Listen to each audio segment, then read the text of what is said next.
On the 220-802A Plus exam, you will be expected to understand the various upgrade paths to the 3 Windows operating systems that are covered on the exam. First of all, just understand there are specific upgrade paths for each individual operating system, and the bottom line is the upgrade paths usually work for the system right before the current operating system that you're trying to upgrade to. Not all operating systems can be directly upgraded to the newer operating system. Different versions can, different ones can't. So what we're going to do in this brief video is take a look at each operating system or OS that's on the 220-802 exam and look at the upgrade paths from the prior versions. Upgrading to Windows XP Professional can take place from the following operating systems. You can upgrade to XP Professional, and of course this means not a clean install. This means starting up Windows 98 and installing the XP Professional disk and kicking off an upgrade, or booting from XP Professional disk and telling it to upgrade. And Windows 98, all versions can be upgraded. Windows ME, remember that one? Windows ME can be upgraded. Windows NT 4.0 Workstation, now we're really starting to reach back a few years. As long as the 4.0 Workstation had Service Pack 5 or later, you could upgrade to XP Professional. Windows 2000 Professional, which was the Workstation edition of Windows 2000, can also be upgraded to XP Professional. And then, of course, XP Home Edition could be upgraded to XP Professional. Now, Vista is a little bit different.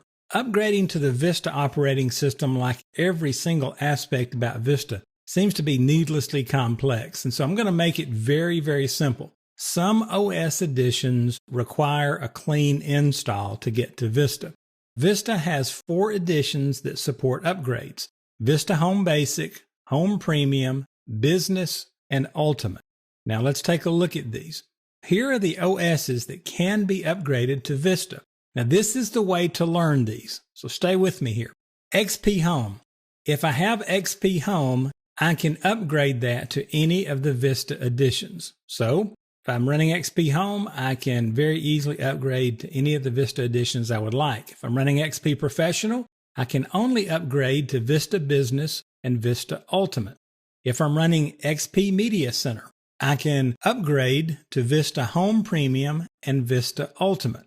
Any other combination from a version of XP to a different version of Vista or whatever requires clean installs. Now you can go out there and look around on Microsoft's site, and you can find these really convoluted charts, which version can upgrade to what.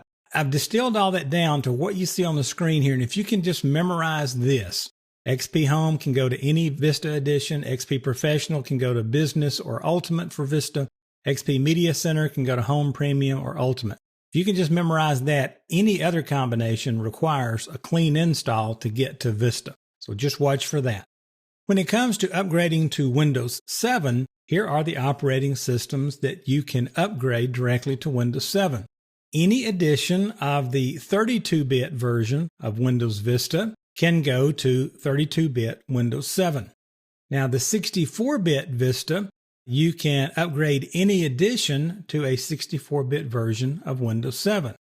All other paths to Windows 7 require a clean install. Now, what do I mean by that? Well, if I have XP, if I have Windows 2000, if I have Windows ME, and I'm trying to go to Windows 7, I'm either going to have to upgrade, the various paths all the way up. XP, I would have to upgrade to Vista and then upgrade that to Windows 7 and so forth. So you'd always have to go through a path to upgrade, or you can just do a clean install.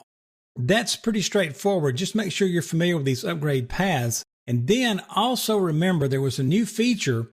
You can upgrade to a higher edition using a built-in Windows Anytime upgrade feature. And you could open that feature, and over the internet, you could use your credit card, pay Microsoft a little bit of money. They would give you a product key that you could go in and change on your operating system, and it would unlock all the features of whatever that upgraded version you were willing to pay for. So just keep that in mind and watch for that on the exam. But that's the upgrade paths from the old operating system to the newer one. Make sure you're familiar with these because you could see questions about these on the exam.